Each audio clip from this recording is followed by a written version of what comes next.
Balik ulit tayo guys. Last week nandito ako ngayon. Kasama ko naman si ate at saka si Nadine. Ay, nakaalis na kami.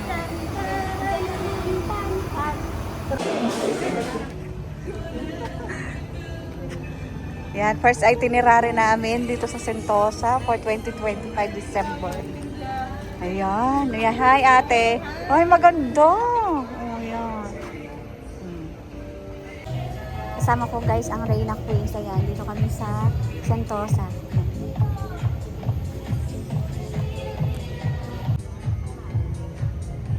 Daming bulaklak, natulip guys.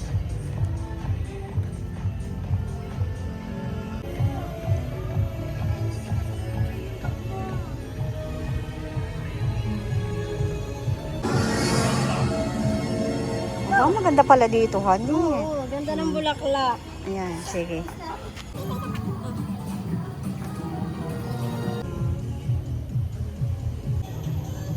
So, nandito kami ni na ate sa weekend. Mga wicked moms. Mga wicked moms. Ayan. Kasama ko yung dalawa. Hindi ko na makita si ate.